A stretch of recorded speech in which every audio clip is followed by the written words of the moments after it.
Shalom Bapak Ibu Saudara yang terkasih di dalam Tuhan. Kiranya kita ada di dalam keadaan yang sehat dan juga merasakan kasih Tuhan. Tuhan beserta kita. Kita akan membaca firman Tuhan yang diambil dari Injil Yohanes pasalnya yang kedua, ayat 7 sampai yang ke-10. Saya akan membacakannya untuk kita semua. Yesus berkata kepada pelayan-pelayan itu, "Isilah tempayan-tempayan itu penuh dengan air." Dan mereka pun mengisinya sampai penuh. Lalu kata Yesus kepada mereka, "Sekarang cedoklah dan bawalah kepada pemimpin pesta." Lalu mereka pun membawanya. Setelah pemimpin pesta itu mengecap air yang telah menjadi anggur itu, dan ia tidak tahu dari mana datangnya, tetapi pelayan-pelayan yang mencedok air itu mengetahuinya.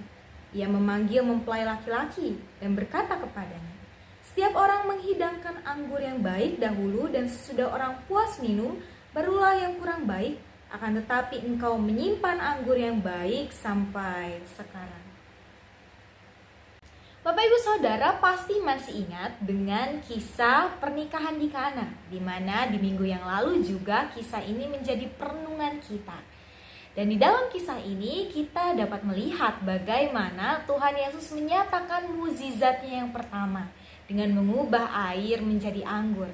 Dan ia juga menyelamatkan keluarga mempelai dari rasa malu karena kehabisan anggur di tengah-tengah pesta. Anggur merupakan minuman wajib yang harus ada di dalam pesta. Anggur merupakan lambang sukacita dan juga penghormatan terhadap tamu-tamu yang datang di dalam pesta pernikahan.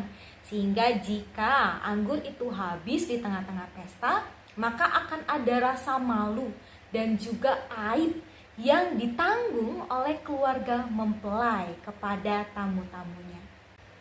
Tuhan Yesus yang mengetahui apa yang terjadi di dalam pesta dari ibunya tidak berdiam diri melihat permasalahan ada di depannya. Ia menyuruh para pelayan untuk mengambil tempayan-tempayan untuk diisi dengan air, dan kemudian air yang ada di dalam tempayan itu disajikan kepada pemimpin pesta.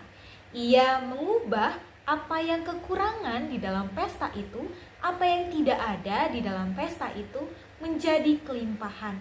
Anggur yang semula habis diubah menjadi anggur yang melimpah dan juga manis. Melalui kisah ini kita dapat melihat bahwa karya dan juga mukjizat Tuhan dinyatakan bukan di dalam kelimpahan yang dialami oleh keluarga mempelai ketika mereka mengadakan pesta, melainkan di dalam kekurangan yang mereka alami ketika mereka kehabisan anggur di tengah-tengah pesta. Kekurangan, keterbatasan yang dialami oleh keluarga mempelai dipakai oleh Tuhan untuk menyatakan karyanya, sehingga kekurangan itu diubah menjadi kelimpahan.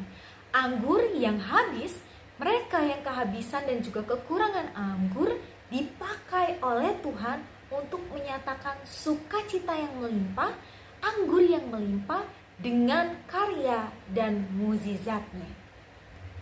Karya Allah tidak dapat dibatasi dengan kekurangan yang ada di dalam diri kita.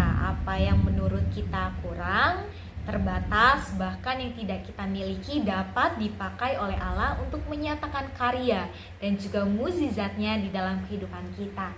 Untuk itu Bapak Ibu Saudara, janganlah kita sebagai umat Tuhan terfokus kepada apa yang tidak kita miliki, terfokus kepada apa yang menjadi kekurangan kita.